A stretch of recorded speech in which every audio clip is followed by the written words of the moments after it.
Laura Knight this evening. Where do you start with Dame Laura Knight? Her family is very confusing in a way. We start out with Mary Charlotte Bromhead. Now, the Bromheads lived here, Eastleek, number 38 Main Street. Now, some of you have probably walked past there or driven past there tonight. It was a baker's shop at that time when they were living, when Mary Bromhead was there. We've got some other people coming in, so I'll just wait a moment.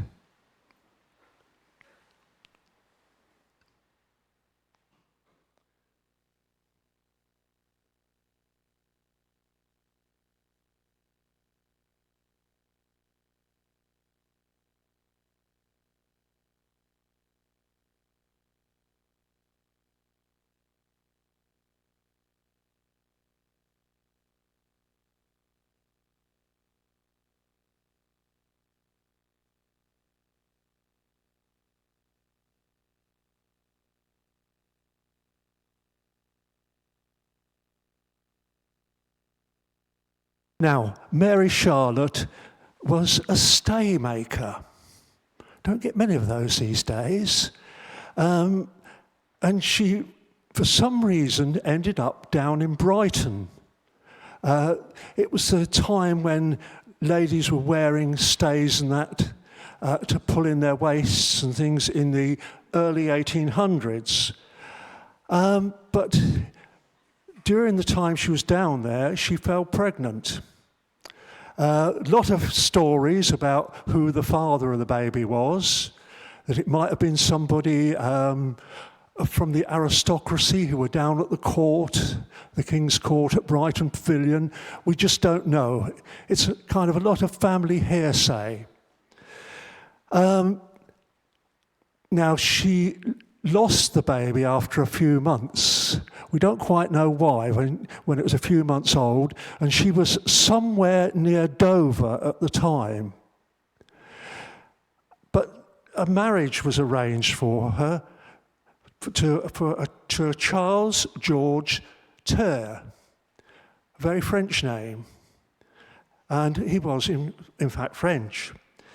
Now, Mary Charlotte had 10 children. So you can see it's going to be almost impossible to keep up with all those children during the course of this evening's talk. So we'll just go down for the main people. Now, we've got Mary Charlotte Bromhead, Little Grandma, as she was known, who married Charles Terre. My wife would tell me off about my French pronunciation. Their daughter, Charlotte Terre, was known as Big Grandma. And she married a Mr. Stephen Bates. Now, Mr. Bates was one of those inventors. He was engaged in the lace industry. A lot of people around Nottingham, particularly kind of to the northwest, were involved in the lace industry around Long Eaton and similar places. So she married this Mr. Bates, but he wasn't a very good businessman, apparently. He would get some new idea, and everybody else would copy it, free of charge. He didn't patent his ideas always. Sometimes did, but not always. So the family fortunes went up and down a little bit. Now, another member of the family, Eliza, she marries an Arthur Jock West. And they actually go out to France and set up a branch of the family firm making lace out at Saint-Quentin, which is almost up onto the Belgian border. We get one or two other people thrown in there, but just to help matters. There was Uncle Arthur Peter. He became the only male in the Bromhead, Terre, probably Bates is best to know it, household. And As I say, Mary and Charles had 10 children. We've ignored other ones, or I've ignored other ones, because it just gets too complicated. Now, Charlotte and Stephen's daughter, Charlotte, again, we're making life a little bit complicated. We have a lot of Charlottes in that family. She'd been a promising student at Brincliffe School in North Nottingham, and there were suggestions from the school that she should go to Paris and study art there, Paris being the kind of art capital at the time. But at the age of 17, she goes and marries a Charles Johnson. Big mistake. Charles thought he was marrying into a well-off family, but unfortunately, their finances were dropping away. She had 3 children by Charles. Charlotte Ellen, known as Nellie, who was born in 1873. Evangeline Agnes, known as Sissy, born 1875. And Laura in 1877. Now, there was a certain problem here because the family business, the difficulties had followed the Franco-Prussian War of 1870-1871, and the French had put very high tariffs on the import of goods, in particular lace. So the Bates part of the family, their family fortunes were dropping away.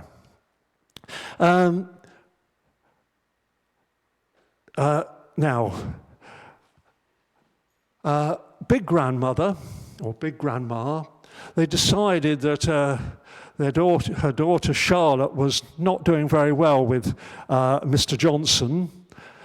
He'd gone from being a lace warehouse person. He'd then gone into licensed victualling. In other words, he was running a pub. Well, that's one story. But when we get round to her wedding certificate, we'll say that he's down as an ironmonger. Now, whether that was just to hide what his actual profession had been, or whether he'd gone and changed again, we don't know. So, Big Grandma goes and effectively rescues Charlotte and the 3 children. And there is some story about Laura remembering riding on her grandmother's knee in the carriage going back to Hyson Green. And, oops, I've got to pick out this house. You can just see a blue plaque there above it. This was the house that they moved into. Big Grandma has somehow managed to find the finances to rent this big house right opposite the Forest Recreation Ground. I don't think they'd want so much to be there now because it's a park and ride and a tram terminus. So they're there, and we've got young Charlotte on the upper floor, Laura, and the 2 other sisters as well. So they were all up on the top floor, and they had a studio space up there. And apparently they, to use an estate agent's term, they oversailed the next door property. In other words, their rooms probably incorporated that window as well as the rest of it up there. Now, Big Grandma, Little Grandma, and Uncle Arthur Peter, you remember we mentioned Uncle Arthur Peter earlier on, they occupied the first floor, and the ground floor contained the living room and kitchen. So quite a decent-sized house. In fact, now you can find them divided up into 3 separate flats. And I just get the feeling that there's some mention of them dismissing servants because they could no longer afford them. So they initially must have had some servants there. So there we are. They're in a decent house up at Hyson Green. And now Charlotte, that's Laura's mother, she takes up giving art lessons to well-off children from around the area. And she also goes on to take French lessons, goes to lectures, and enrolls at Notts Art School. In what way, we don't quite know, but presumably as an evening student with the other things she's trying to do as well. Two of Uncle Arthur's friends from the Masons, they decide they will help the family in some way, and they're rather taken by Laura. One, Bill Stevenson, who was a little bit sweet on Charlotte anyway, he teaches Laura calligraphy. And John Cruikshank, the other, he was a paper dealer, and he would arrive with a load of paper for Charlotte to practice drawing on. Laura to practice drawing on. Now, in 1879, Charlotte becomes ill. And she goes up and down for about the next 5-6 years. She's kind of up and down. But Aunt West-Ter, on one of her visits over from France, she seemed to make quite frequent visits over from France, and there is suggestions that her trunk that she brought with her often contained among the other lace garments rolls of lace that was being, shall we say, exported clandestinely. Now, as I say, Charlotte, Laura's mother, has become unwell. And in 1885, Auntie West-Ter comes over and says, you know, she's suffering from nervous exhaustion. I know what we'll do. I'll take her for a holiday in France with us. So she takes Charlotte back to France with her. And after about a fortnight or so, she manages to enroll her in an art school in Paris, which seems to have lasted maybe a few months, maybe a year. We're not quite certain on that. Because Charlotte comes back, and there is recollections of childhood holidays in the Peak District. And one particular place, somehow Charlotte got her hands on the keys to Haddon Hall. There was nobody living there at the time. The Manners family weren't there. And this actually features fairly recently in our experience, because we went there looking around Haddon Hall at the recommendation of another one of our members that we should go and look. And we turned a corner and there was a large charcoal drawing. And looked at it and thought, do you know, that resembles a Laura Knight. And we asked the person sitting there keeping an eye on things, did she know who it was? Because it wasn't signed. And she went away and came back saying, oh, that was the Duchess of Rutland to be, and I believe they're saying it was a drawing by Laura Knight. So there is one local drawing of Laura Knight, by Laura Knight. Now, so they're not that poor. They can afford to go away for holidays, only if it's only local and up in the Peak District.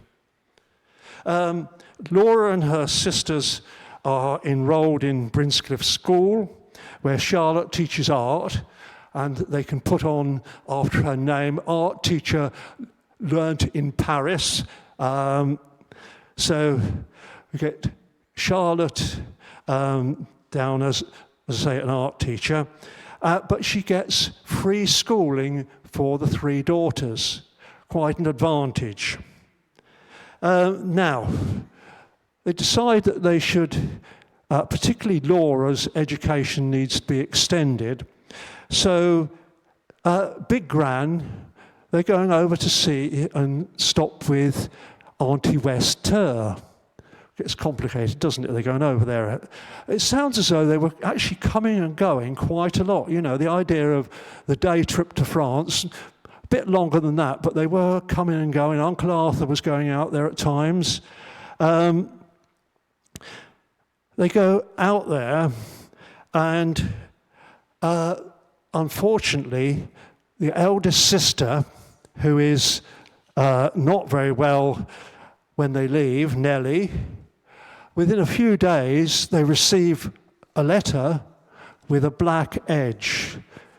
She had died of influenza. Now, the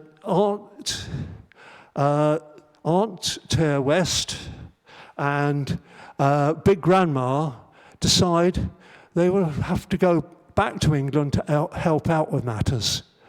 But they decide to leave Laura behind. There's some mention of it, they couldn't afford to bring her back as well.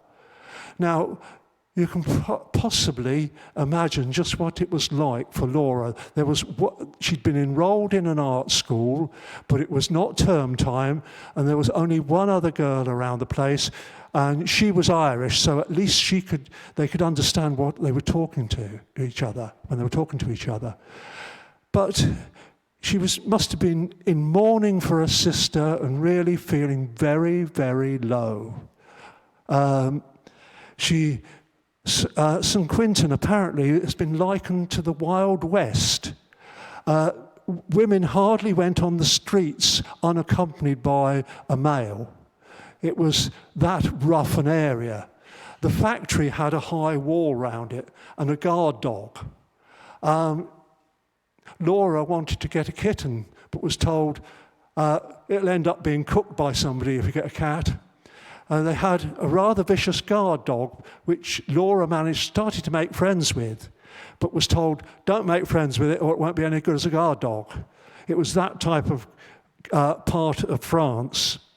You've got to remember as well, it's probably been overrun by the Prussians during that particular war. By 1890, the Bates part of the firm over here has gone bankrupt. And we find them moving down Noel Street to number 35, which is not such a salubrious area. Moving down to a smaller house. The local sanitary inspector said that's built on top of a former cesspit. So not such a nice house, but they've actually still managed to keep together.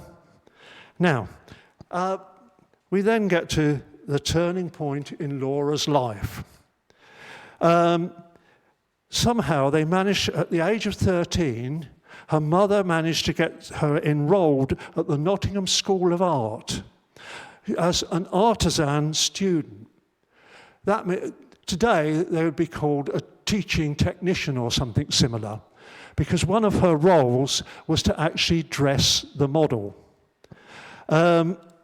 But she was the youngest pupil at age 13 at this prestigious school. So after a little while that she was there, she was rather taken by this young man, Harold Knight, who was several years her senior, and he painted this rather lovely picture of her, a portrait picture, when she's just age 14. Now, I said about her having to dress the model. This is one of the models, Lily Ponser. She doesn't look particularly happy about being a model, if I may say so. And she's dressed in muslin, which was 2 and 3 farthings a yard, apparently, according to Laura.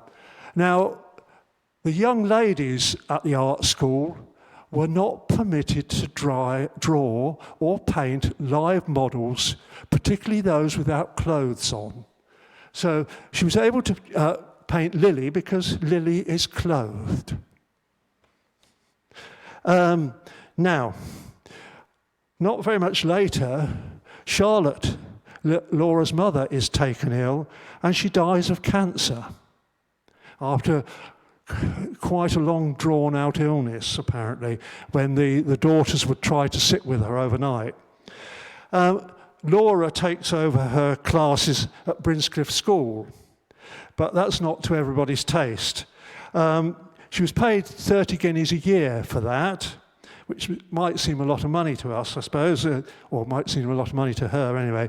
But she was dismissed from the post because the girls that were at the school were actually her contemporaries, and they didn't really like her, and they complained about her. And she used to have to do clever things in the art classes, and that just to prove that her standard of art was a bit better than theirs. But in 1894, Laura wins a silver and bronze medal at Kensington College of Art with one of her pictures. So she's beginning to be recognised. 1895, though, Big Gran dies. Oh, she was really the cornerstone of the Bates family. She and Auntie West Thur. Now, Auntie West apparently ran the factory out in France. She couldn't read or write, but she really ran that factory.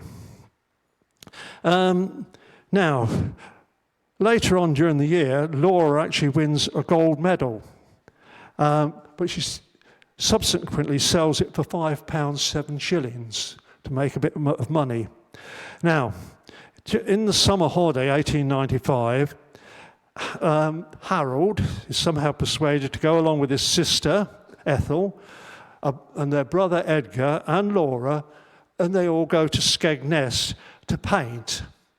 But that's not a very successful. They just can't come to terms with Skegness. It's a bit flat, apparently, according to them. But Harold is awarded a travel scholarship for £50 per annum. Now, so we've got this young lady here, and here we've got two pictures. The one on the left is believed to be a self-portrait. Laura did a number of self-portraits. She put herself in certain paintings as well. And that's a picture of Harold. Notice he's wearing spectacles and smoking a pipe, by the look of it. So they go from Skegness, and Laura and her sister, when they return, they set up a studio in what was a condemned cave dwelling under Nottingham Castle. They'd actually been living in another house somewhere. Some lady had taken them in, and yes, they could have rooms, etc. But they became a bit suspicious about this, because there seemed to be a lot of young ladies living there who had a lot of gentlemen callers. And they began to realise they were actually living in a brothel. So, they got the cave, and they were trying to attract well-off people from round the park to send their daughters and that to learn painting. Apparently there's room in this cave for 20 easels to be set up.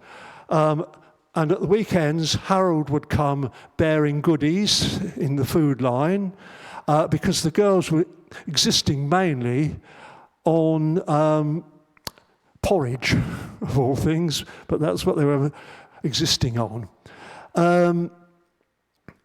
Aunt Tia West begins to realise not all is well in Nottingham. So she comes over and manages to track them down. Apparently inquires, do you know where there are two blonde-haired girls living somewhere strange? And meanwhile, Harold goes off to Paris to spend his £50 per annum scholarship. And he's home after about 10 months. All has not gone particularly well for Harold out in France. And he's ill, and it sounds as if he's probably suffering from malnutrition as well. Now, Aunt West, after she's found the girls, she sends them all on holiday. That includes Harold and his relatives. And one of the lecturers at the School of Art, Thomas Barrett, suggests they go to this place called Staithes. He actually rents a cottage there. But Aunt West, after about a month there, we don't know what they were doing, whether they were painting or what, she decides they should go back to Nottingham. Once she's disappeared back towards France, the girls do no more than round up Harold and go back to Staithes. And they stay at a place called Eber Cottage. The girls are there. Harold is at a place further up the hill where he complains about the fleas in the mattress. If any of you have been to Staithes, you'll know that there is one main street down into it. It ends up at the Crab and Lobster pub, and then there is a side road, Church Road, that goes up, and I think they probably lived up there. I have this recollection of seeing the sign Ebor Cottage outside one of the little cottages up that hill, up Church Hill. So,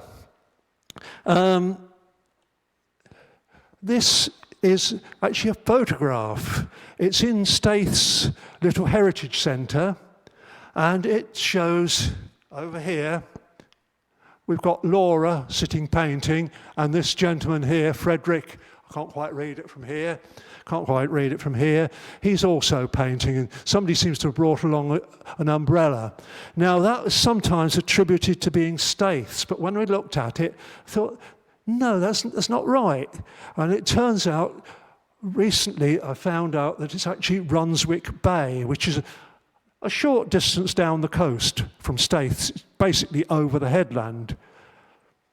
Now, in about 1900, she does, wrong button.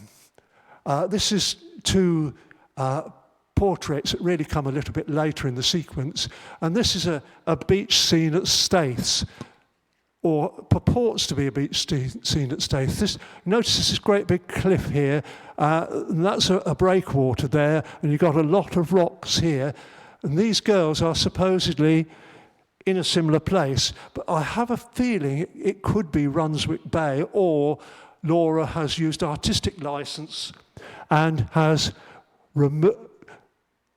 made that rather lower. So, let's go on for the next picture. A bit too far, I think. No, we'll be all right there. Now, Laura and Harold, they are become founder members of the Staithes Art Group, which is formed in 1901. And in 1903, Laura at last persuades Harold that they should get married. This has been kind of ongoing for quite a few years. They're not exactly young anymore. Harold's 29 and she's 25. But she's been trying for quite a while to persuade him to get married. And in the end, they've managed to sell some paintings and things. They've got about £20 or so to their name. He says that's not enough, but somehow she manages to persuade him to get married. So, where did they go to get married? Not Staithes, as it says in some books, not Newlyn in Cornwall, as it says in others, not Nottingham, but they come out here, and in fact, they stay at Westleek. And this is the actual wedding certificate from Westleek. Harold Knight, Laura Johnson, he's 29, a bachelor, she's still classed as a spinster. He's an artist, but she's left it clear. Now, she actually spends the statutory 6 weeks living in Westleek, and so they are married there. Or married, yes, there, because we're in Eastleek at the moment, aren't we? Their parents, Harold's father is an architect, and so he is put down as an architect, but this is where we come up with Charles Johnson. So it comes up as an ironmonger, which is a bit strange. Had he changed occupations? We don't know. And we get here, well, we've got Harold and Laura's signatures here and here. We have Arthur Bates, Uncle Arthur. Now, a little bit later on, I'll be asking anybody if they can actually pronounce that name. I've tried it. I've tried Googling Agneselle, and without any great success. And she's one of the Edys, which is another branch of the family. So she's got to sign the register, and this is, bottom here is a friend of theirs who possibly was a bit instrumental in Laura saying, we need to get married, you know. They've been married 2 years, why are we not married? So, that's the actual marriage certificate, and apparently Laura turned up early for the service. So early that the rector was only just putting on his gown. I should get that wrong. He was just putting that on when she and her chief bridesmaid arrived. Harold, arriving on time, was greeted by the wedding march. Now, again, books sometimes say Harold was late, etc. It looks as if he didn't really want to come to the service. But the thing was, Laura had only got to walk about 100, 150 yards up the road from where she'd been living. And we know exactly where that is. You can actually, this is one of the wedding photographs. And this is Schoolside Farm in Westleek. One of the ladies who's present tonight lived just 2 or 3 doors down from there. So we've got Laura, got Frederick. Not quite certain who the bridesmaids are, but they could be Harold's sister. We've got probably Harold's father. I would say that's Uncle Arthur. Not quite certain which one this is. I think this is probably Frank. Obviously the rector. Harold has hidden himself away, a bit retiring. He's in the background. So that's one of the pictures from there. We're lucky that we have another one as well. Harold has gone and hidden himself completely there. We're not quite certain where. He's somewhere behind Laura, but we're not quite certain where. There's obviously various other relatives here. We just don't know who is who out of that. So that's the actual wedding group. They seem to have been having a reception probably at Schoolside Farm. And what we've got next, not a very good picture, I'm afraid, because it's a copy of a copy of a copy. This is Laura, Harold handing her into the carriage. Apparently there was only one carriage for transport at Eastleek Station, at the Great Central Station, and this is the one. They're going to be going off on their honeymoon to London, and apparently they find that Harold has gone and forgotten to pack his pyjamas. So they have to go out and buy some pyjamas. First job when they arrive in London, buy Harold pyjamas. They have a stay of several days in London, and they actually manage a day trip down to Rye. I don't know whether any of you are familiar with Rye. It's a very nice little medieval town, still with its town wall and one of the observation towers, etc. Now, from here, they go back to Staithes. Now, in 1898, there was a terrible storm up in the North Sea. And there's actually a broadside poem. It's been set to music. I'm not going to sing it, but it's called 70. Boys and men were lost from Grimsby town. From Yarmouth down to Scarborough, many hundreds more were drowned. And the remains of a lot of the ships came in as well, were driven in on the tides. So this is, I really say this is either the lady coming up towards us. You see, she's not really got any distinct features or anything. They've just been launching the cobbles. They're going out fishing. And you get the feeling she's thinking, well, am I going to see my menfolk again, alive? Or are they going to be dead bodies brought to the door?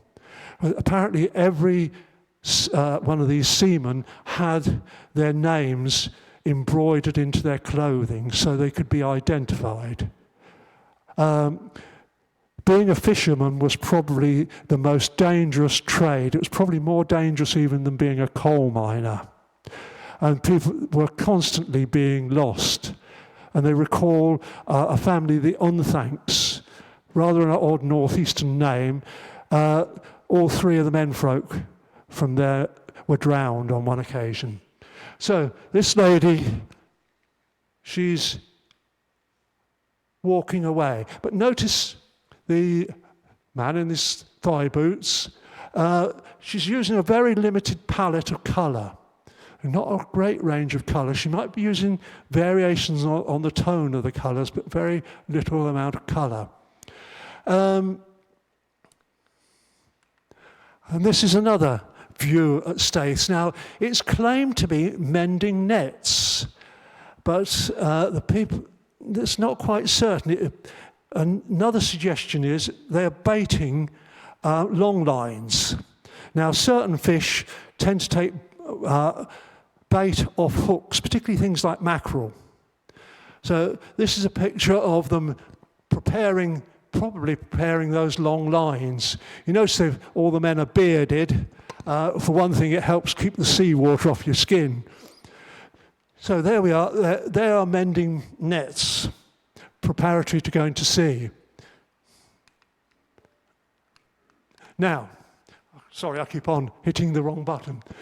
Years later, Laura appears on television and also the radio. Television, so we're talking about the 1950s or so. And she gets a letter written to her by a Mrs. Langston from up at Staithes.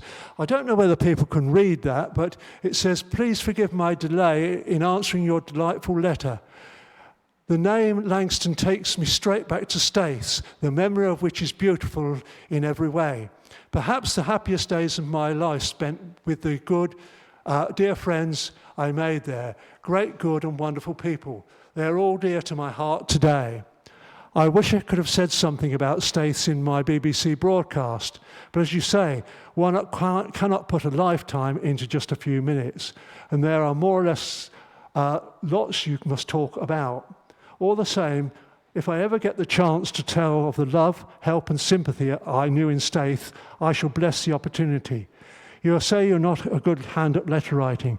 I think yours is a beautiful letter, which moved me very much. How wonderful it is that your husband remembers me as well." And then that was one word I can't read. Painting Sarah and Dimples.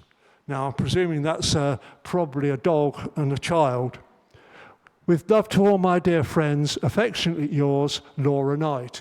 Now, this letter is actually, again, in the Staithes Heritage Centre. It's behind glass, though, so it's a bit difficult to try to photograph. There is another one there as well, but that's even more difficult to photograph. Now, after a few more years in Staithes, for a start, they are managing to sell some pictures. So Harold and Laura, now married, can manage a trip to Amsterdam, they can afford that, and Paris. Now, how much those were actually wedding gifts from Auntie Westhair, we don't know. But in 1907, that they started on the idea of moving to Newlyn. It seems to have taken a couple of years for them to get everything sorted. Apparently, Harold went down to Cornwall. Laura stayed up in Yorkshire to sell off the few possessions they'd managed to acquire. Again, there is a place in Staithes which is claimed to be Laura Knight's studio. And it is actually available to rent as a holiday accommodation. But when I asked at the Heritage Centre, the reply was, actually, there's quite a number of places that are held to be Laura Knight's studio. So she obviously did not have one place that she used as a studio. And apparently lived up on a farm up on the moors. Now, this is one of my favourite paintings. Lamorna Cove. It's down near Newlyn. And I know a lady that's here tonight was saying that she's just recently been down there Not an easy drive down to Lamorna, apparently. But you can see where Lorna is now beginning to get influenced by the French Impressionists. I don't know whether you can actually spot the boat down here, but there is a boat down at that point. Laura, in 1910, she gets asked if she would like to exhibit in North America, Germany, and at the Venice Biennial, and which she does. Now we go on a little bit further, and now you remember I said that the lady artists at Nottingham School of Art were not permitted to draw or paint nude figures. That, I think, really got to Laura, that she was denied the right to paint nudes and things. So when she gets down to Cornwall, she persuades various friends to come down from London. Now, this is one of her pictures. Not so easy to see when it's actually been reproduced like this, but there's a young woman down here and so another one down in the water at the bathing pool. And we get another one of a clothed young woman at the dark pool. Can anybody notice anything about the fashion there? Well, you can see their knees almost. For that time, late Edwardian time, this is a little bit unusual. Now, this is 1913. 1914, of course, the First World War kicks off, and Harold registers as a conscientious objector. Now, I know there's a lot said, there's a lot of people don't like the idea of conscientious objection, but I think whilst he seems to have been happy enough to go in the crab and lobster at Staith's and things, he was a little bit of a pacifist and had Quaker leanings. So what he does during the wartime, we don't know. Obviously, with his eyesight, he's going to be a fairly low military category. He's not going to be A1 and sent to the front line, whatever. He could end up being a stretcher bearer. We just don't know. That's a little bit of their lives that we are not privy to. We do know what Laura was up to. She was creeping round under bushes and things to do drawings.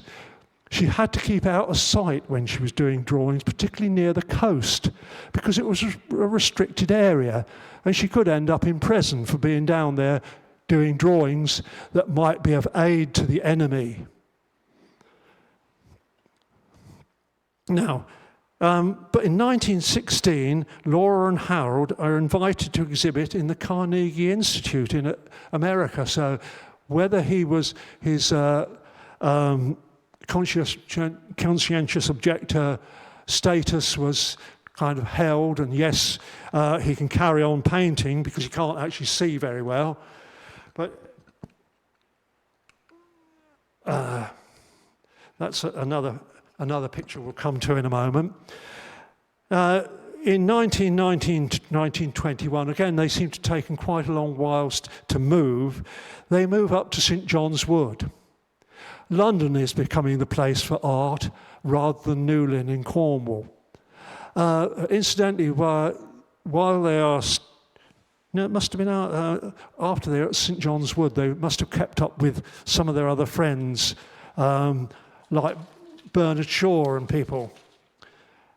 Now, in 1922, Laura takes up painting in the circus. We'll just mention this picture here, and you do slightly wonder, it's a girl down at, those who know Cornwall and pronunciation will know Mousehole is pronounced Mousel. It's a daughter of a fisherman, and one is almost wondering, was this the child Laura perhaps hoped she would have, and yet she didn't. They didn't have any children, to the best of our knowledge anyway. So, she goes out, Harold and Laura go to America. We're still in the circus.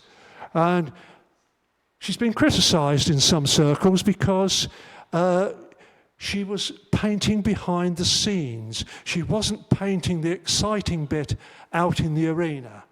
So we have 3 clowns, and you can see it looks as though I think there's 3 separate clowns. This one is musical clown, he's a Dutchman, and this is his South American wife. So she's beginning to paint almost portraits, and she's very taken with the circus. In fact, when she was a child out in France, they got taken to an English circus where they got singled out for some reason by the clowns. You know what clowns can be like at a circus. And here she's done a picture of a trick rider. Now, at a recent valuation evening out at Westleek, the lady doing the valuation saw some pictures of horses and things and said, well, horses are one of the most difficult things to actually draw and paint successfully. But we think Laura had managed to master the technique of doing so. So there she is with a trick rider. She's getting ready. She's not up on the horse, standing on the horse or anything like that. And there's another picture. This is Laura in the wings, for want of a better word, of the circus, doing some painting. So it's obviously a self-portrait has been added again. Now, she also gets interested in the ballet, and she is permitted back into the dressing room areas and into the wings. So we've got 2 girls here getting ready to go on, finishing their dressing, and they think this one here is thought that this is one of the actual dressers. These are kind of waiting to go on for a rehearsal. Now, in 1927, she's elected an associate member of the Royal Academy, only the 2nd woman to be invited to become an associate member. And in 1929, she becomes Dame Commander of the British Empire. And the following year, she goes on tour with the circus. It was Bertram Mills Circus. I don't know whether any of you are familiar with that, but I do recollect being taken to Bertram Mills Circus up in London from rural Buckinghamshire and to see all these various different acts. I think the thing that sticks in my mind is the person that was going round within a wheel like a hamster on a motorbike, and it was all supported on a long pole, which was supported on somebody else's shoulders. And in 1931, she is awarded an honorary degree of the University of St Andrews. Now, there are some other pictures that she's done. This was when she was asked to design a ballet costume. And this is a sketch done of Pavlova, the very famous dancer. And she's actually standing on her toes, on her points, I believe is the right term, isn't it? Well, some lady put me right there, I think it's her points. And apparently she could maintain that pose for 5 minutes. And Laura did a very rapid sketch of her. So we're beginning to see Laura working where she's first working, doing the first part of a painting. Then she's also taken up with the theatre. And there again, she's backstage with somebody. This lady here is busy getting these gowns right. And this is just before a George Bernard play, Nell Gwyn. And it's actually due, that evening is the 2nd of September, 1939. So, right on the cusp of the Second World War. Some more. She's dressing, we've got the dresser here, helping Juliet into her gown, and one of the kind of rules of art, apparently, is to have a triangle of people. And so we've got the reflection of the actress here. And I came across this as well, which I would think is one of the scenes for the fight in Romeo and Juliet. It's a scene you don't normally see. You know, you actually see the actors fighting, but you don't get that bit further away from them and see the people going through the scripts and make certain it's all okay. And Laura recalled that she spent some time laying on her stomach, and she would paint quick swatches of canvas and pin them onto a canvas, so she knew what the colours were and what the various tones and shades of the colours were. And earlier on, we did mention her going to Australia back in 1926. And she goes, Harold has been commissioned to do 2 portraits of important doctors at the Johns Hopkins Memorial Hospital. Laura is very surprised to find that it's segregated. And this is one of the fairly senior coloured nurses. Her sister is actually one of the administrators at the hospital. And this is just a young girl. The other is a young girl who it's thought may have been in for a club foot operation. And these are done in pastels and black chalk. It's quite possible that Laura hadn't actually taken her painting equipment with her and had just got her hands on what she could. We don't know, well, but that's how she executed these pictures. Now, she also gets interested in gypsies and painting gypsies. She goes out to the racecourse, Epsom in particular, and she runs across the gypsies, or let's say the gypsies run across her and think, this is a little bit of income from here if we play our cards right. Her and a friend had persuaded a car hire firm, that means a one-man band, to rent them his Rolls Royce or take them in his high Rolls Royce to the races during the weekdays, because the car was used mainly only at weekends or for funerals. So it's used mainly for weddings and funerals. But during the summer months, they got the use of it, and they used it as a portable studio. And my wife and I, quite independently of the Hodgkinsons, went down to the exhibition at Milton Keynes, which was about 2 years ago. And I understand 1 or 2 other people went down to that exhibition of Laura Knight paintings. And I kind of walked on, leaving my wife just looking at one of the paintings, and I suddenly came up against one of these paintings of the gypsies and said, "Oh my gosh, it's Sarah. That's our daughter-in-law." Some of you may know Sarah. They come from Sutton Bonington. So this is the Gypsy Girls, and this is our daughter-in-law, who does actually claim gypsy ancestry.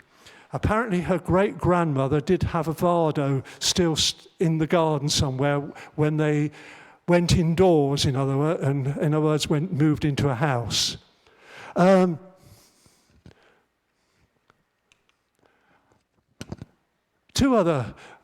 Much younger woman, Laura liked to call her, now I don't quite know how to, Bila, perhaps somebody will help me out on the pronunciation of that. Her real name was Freedom Smith, and Laura is one of Laura's favourite gypsy models. And we've also got the gypsies would camp at various times at a place near Iver in Buckinghamshire, which if you look at an older map, you will see is called Egypt. And of course, the gypsies were initially known as Egyptians. That's where people thought they came from, rather than Romania. And Laura managed to get herself invited out there so she could do pictures of them in their encampment. I can remember seeing the gypsies with their much more modern caravans and that, camped in the woodland between Deal and Dover. They were down for the apple picking season. Now, this is Granny Knowles, one of the senior members of the Gypsies, and she's busy picking hops. Thing that's rather mechanised now. But Laura said it was a difficult picture to do because you couldn't kind of wait to see what she was going to do with the next bunch of hops because they would go a different direction. So you had to more or less do it on the spot there and then, quickly do that part of the picture, or at least note it down what you wanted. And you notice that she's Granny Knowles smoking a pipe. This is down in Herefordshire or Worcestershire, somewhere that way, because not only Kent and Nottinghamshire grew hops, they grew hops down in that part of the West Country, or the Welsh Marches, you might call it. Now, just to show that Laura was multi-talented, coronation mugs. She was first asked to design the one that she, like this, which says on it, King Edward VIII. So it very rapidly became obsolete, and she had to do one for King George.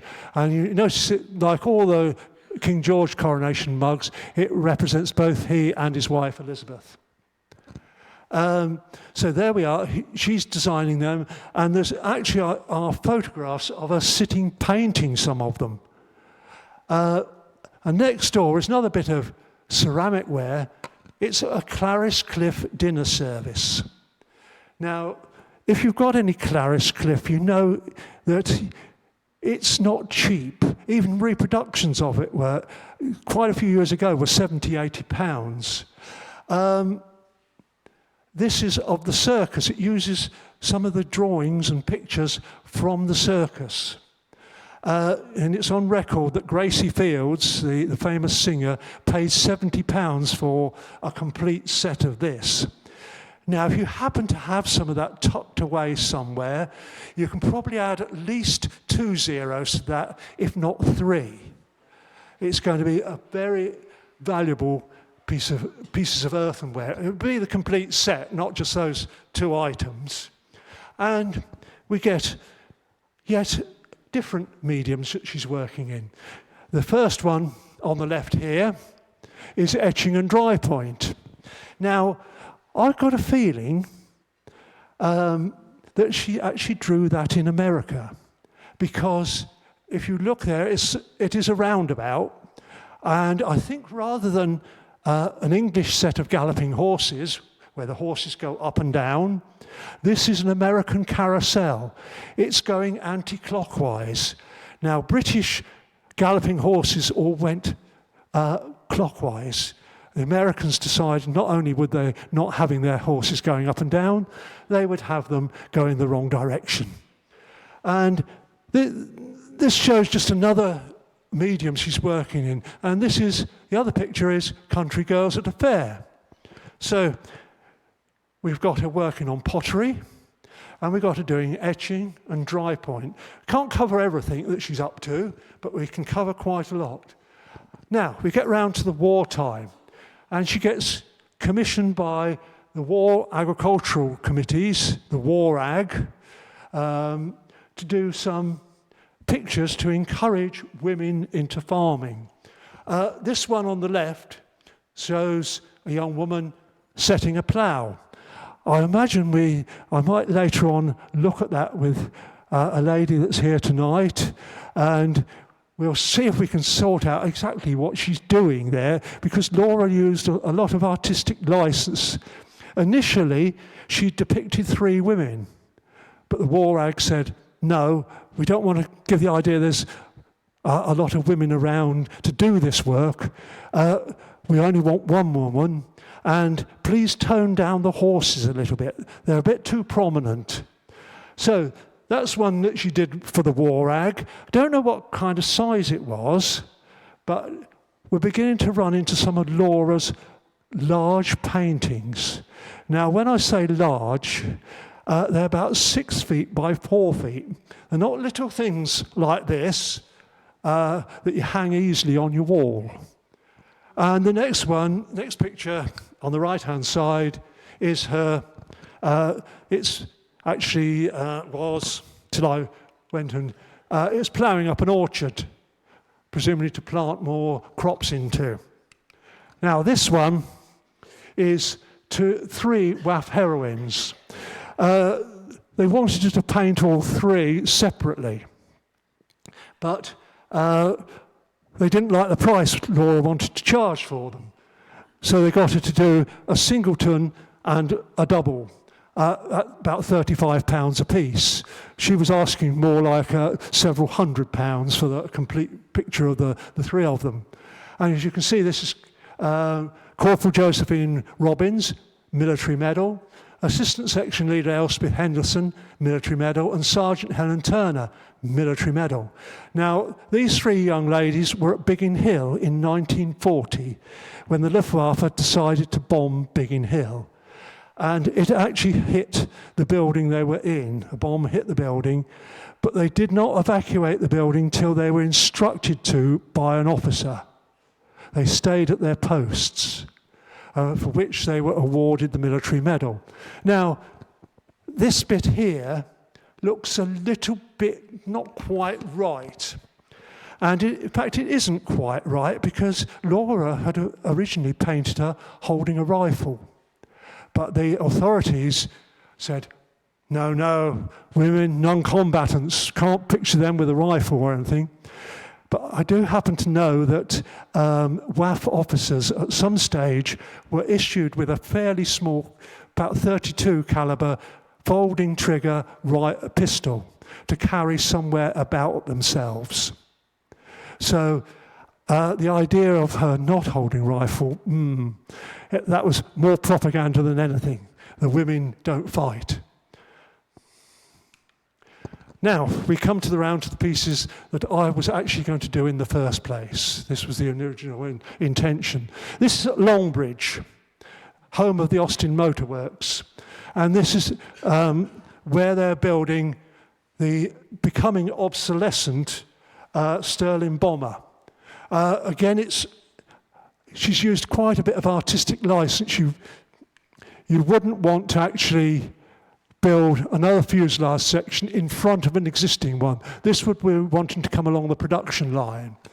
And again, I suspect she's added this young lady from another place. You notice it's the young lady that is the main person there in the picture. There's a man somewhere up here, a man working in here, another one working on the top, but she is the principal person. And that is Trudy Freckleton, and she is the first female supervisor, it's said, I think they mean foreman, at an aircraft manufacturing factory. The machine she's working here, I've hummed and hawed about that for some while. First of all, I thought it was some kind of piece of measuring equipment. Then I thought, is it a spot welder? I've come to the conclusion it's probably what they call a wheeling machine, and she's actually shaping that metal with it. Probably not her normal job. She would be expected to be going round the factory, finding what was going wrong. Because things in aircraft, they may have thought, well, that aircraft's only going to go up into the air maybe once. That's if it gets off the ground. But things like rivet holes, you had to drill them exactly. If you drilled them in the wrong place a couple of times, your cards were waiting for you at the door. They had to be done very precisely. So she would be normally going round checking things like that the holes are in the right places. This is just, she's been posed here. And it may even be that the piece of machinery is not normally in that place. But notice the tubing and things coming down here, all this detail, and the kind of scaffolding and that they're having to use, and wires coming down to this electric motor, and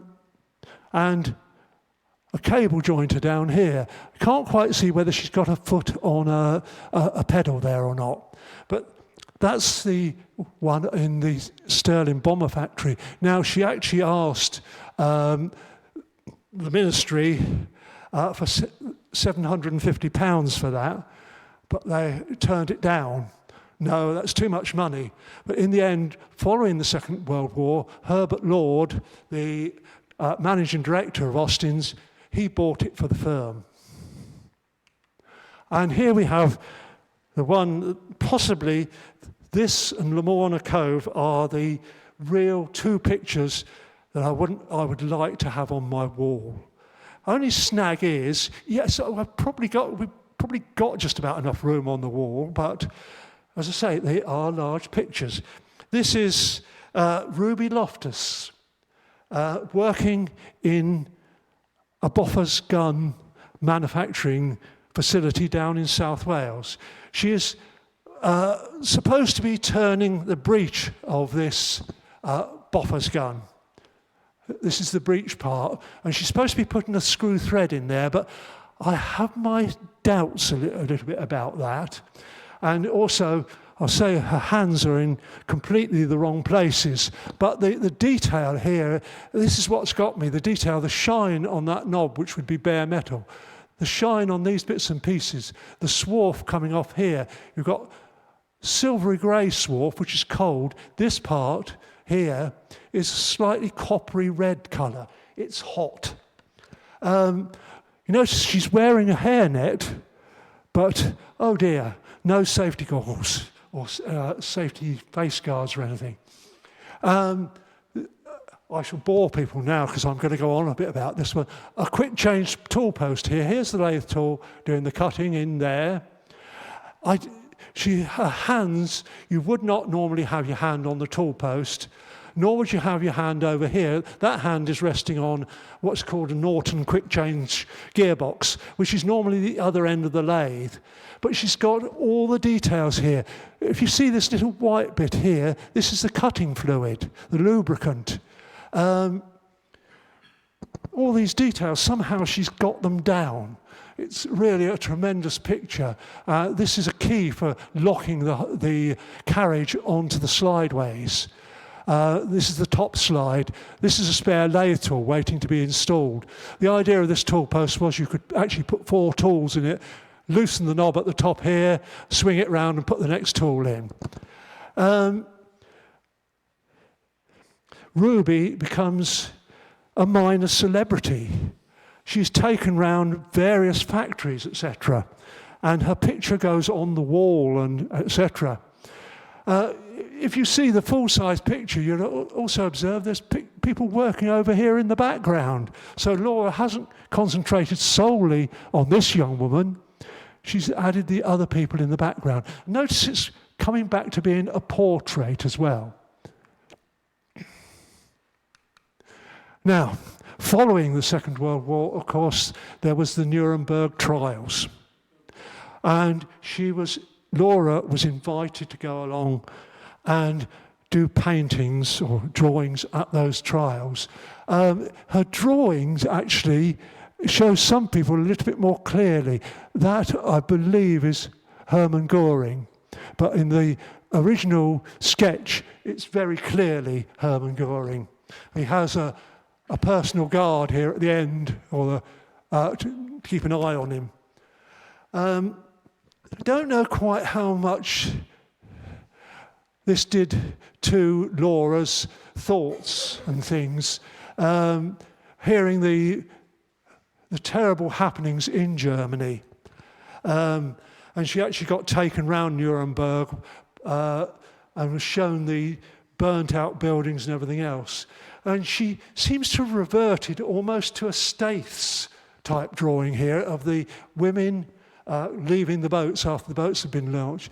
You notice there's not anybody looking towards her.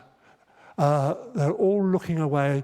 Again, there was a former member of ours, remembers doing the other part of the job, picking the potatoes in about this time of year. And she remembered in particular picking them out at Westleek and being allowed into the barn where we live at lunchtimes to eat their lunch. So this is planting potatoes. Notice that we're still we've got browns, blues, maybe a few bits of white left. Not a great deal of colour. You almost begin to think, yes, she was. It doesn't look like a happy painting to me, anyway. And these are pictures of Laura and Harold in later life. Obviously Laura, and she had an attachment for these, doing her hair like that, which were called her earphones. And this is just a sketch of Harold. He's obviously getting quite a bit older. But apparently it was recalled that they would sit together after they'd had their lunch, sit together holding hands while they had a gentle sleep. They'd more or less moved over to the Malvern area. I imagine most people know the kind of Malvern Hills and that. And there are certainly, she did more paintings over, she did quite a number of paintings at Malvern. But sadly, in 1961, they were living at a village called Colic in Herefordshire, and it was there that Harold died. Now, these are two portraits done at varying times. This is, as you can see, an Indian lady. Now, she was the Indian High Commissioner in London in the early 1950s, and she went on to being the ambassador in the USSR, followed by another spell as ambassador in the US. This was obviously painted about the mid-1950s, and it's, as you can see, it ends there. Laura never got round to actually finishing this one off.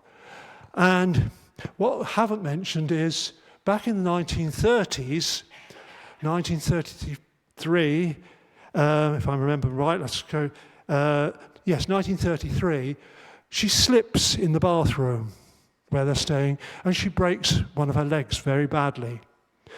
Now, at that time, broken leg, set it as best you can, and bed rest. And by the way, Laura probably won't be able to walk again after this. She'll walk, or if she can, she'll walk very badly. But they managed to get her to see the husband of Edith Broster, who is a very good orthopaedic surgeon. And he does no more than at Charing Cross Hospital up in London, he re-breaks the leg and resets it. And again, there actually is a rather indistinct photograph of Laura, age 92, touching her toes. So she's still able to actually, that got her over her problems with her broken leg. And I suspect this was probably done as a gift to Edith Broster and her husband for the work he did on her leg. Now, this is, as I say, she went to Malvern. They spent quite a lot of time staying at hotels, and that one particular hotel in Malvern. And this is during a thunderstorm. Harold apparently came down, rushing downstairs. She was downstairs somewhere in this hotel, and said, "Just come up and see this." And she came up and saw the thunder and lightning. Now, you imagine, it's bad enough trying to capture thunder and lightning, or lightning, not thunder, but lightning with a camera. She's trying to capture that in her thoughts and somehow get it down onto a paper of sorts.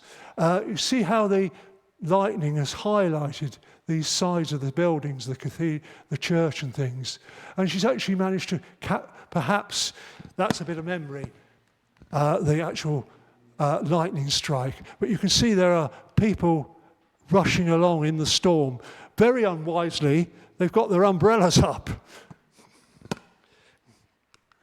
Now, we bring you to the last picture we've got. This gentleman Lamorna Birch, he more or less bought Lamorna Cove and the area around and renamed himself Lamorna Birch. And this is he and his 2 children. Notice again, there's 3 people following that convention. There's one a little distance away, the elder daughter, this one under his arm, and she's obviously been picking daffodils or something. This was done when they were down at Newlyn, but I've deliberately left it to the very last picture. Because if you want to see a Laura Knight, close quarters, or reasonably close quarters, all you've got to do is take the number 1 bus, get off at the train station, get on the tram out to the university, walk into the Western Gallery, buy yourself a cup of tea or coffee, and you'll find this painting is on the wall. It was about the only biggest piece of wall they could find, I think, to put that on. It's about, again, 6 feet by 4 feet. It's a big painting. I've deliberately left it a little bit like this. It's not the best of images, but I think probably Laura was experimenting with things. So at this point, with the risk of me breaking into the folk song Way Down by Lamorna, I think I will say that is the end of my talk.